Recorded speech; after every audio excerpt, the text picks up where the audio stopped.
Exiles, welcome to my walkthrough for newer players through the story in Act 1. Let's get started. So first you're going to select your league, and then we're going to select our character, which for this league we're going to run a Contagion Lich Ascendancy, which means that we have selected the Witch as our character. First thing that's going to happen is you're going to wash up on shore. You're going to select the type of movement that you'd like to use, and then you're going to talk to this guy over here. He is going to die very quickly due to a zombie attack. We're going to put him out of his misery, then pick up our first weapon. We're going to make our way through the tutorial and then go over to the Bloated Miller. We're going to fight him using different mechanics like dodge rolling, using our health flasks, and then once he dies, we gain a level, and with that first level, we are going to allocate our first passive skill point. After you allocate your skill point, you're going to go into Clearfell Encampment. We are going to engrave our second skill gem, which should allow us to follow our build. You should be following a build. The first time you play through this game, it's very overwhelming to play without a build. Then we're going to look at our map and see that there is a boss that provides permanent buff in Clearfell. So we're going to head to Clearfell and search for this boss called Bera of the Rotten Pack. Oh, and I died. She gives us 10% to cold resistances. So you're going to look for a snowy area. She's right in the middle. Go ahead, start fighting her. If you die, you can always come back and do this later, but don't forget to do it later because it is a permanent buff and it's going to impact your gameplay later, especially if you are playing a character that has resistances. Go ahead, pick up the green item that drops, open your inventory, right click on that to allocate 10% to cold resistance. We're going to continue by heading to the lair of the Devourer, which is in the Mud Burrow. You're going to search through the Mud Burrow till you find a larger area where the Devourer resides. You're going to try to kill the Devourer on the first try, and it's going to be a total party kill. So you're going to try again.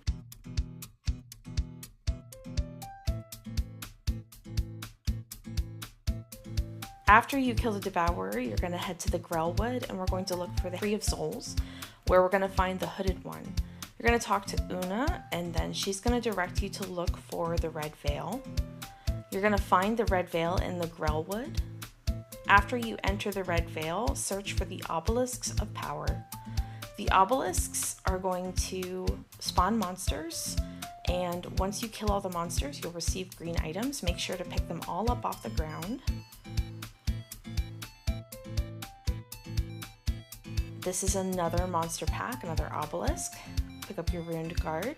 Then head to the third obelisk, which is going to spawn the Rust King, I think. Yes, the Rust King. So you're going to fight the Rust King, avoid all of his major attacks. Just do your best. If at any point during the game you find yourself unable to continue with the content, it means that you probably need to do a gear check. I can explain how to do a gear check in another video. Once you get all of the items of power, you're going to head back to town, talk to Renly, get the iron spikes, head back to the tree. I'm going to put all of the rune spikes into the tree roots. Then you're going to talk to Una and then go back to town and talk to Una again. She's going to direct you to the Grim Tangle. She's going to clear the way for you. You have to talk to her in the Grim Tangle to open up the tree roots. Oh, die again. Find the Rotten Druid, who is an optional boss, and you're going to be looking for the Cemetery of the Eternals. So once you find the cemetery, you're going to find the Tomb of the Consort and the Tomb of the Praetor. You're going to run the map and die.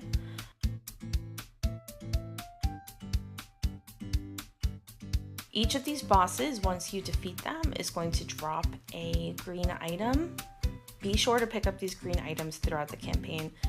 The only thing that you're not going to pick up in the campaign, in my opinion, is in Act 3, and I'll talk about that later. So you're going to go ahead and kill the Consort, who's going to drop a Cinea's Memorial key piece.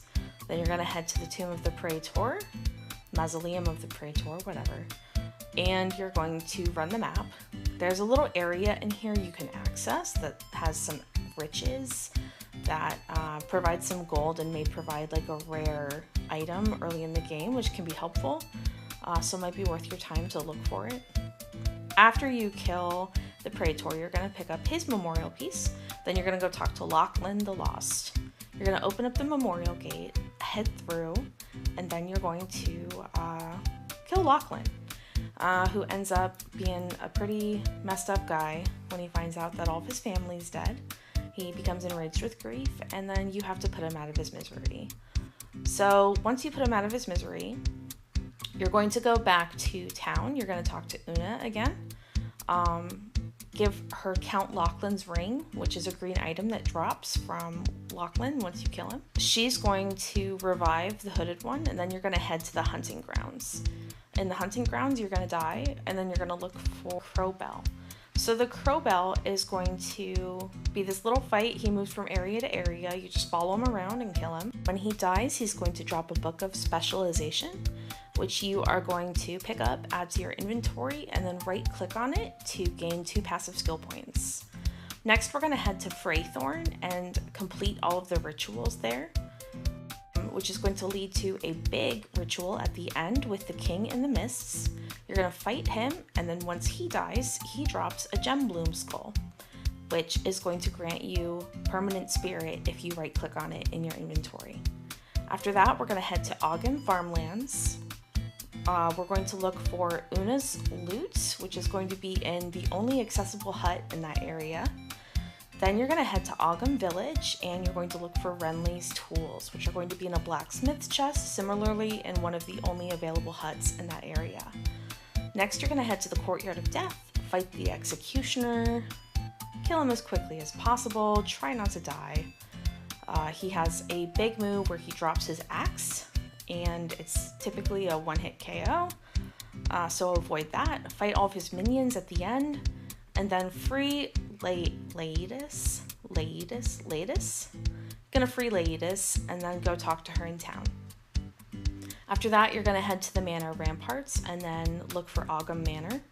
Inside of Ogham Manor, you're going to look for Candlemoss, who also provides a permanent boon, or a permanent buff, when you kill him. So we're gonna look for him. His entrance kind of looks like a chapel.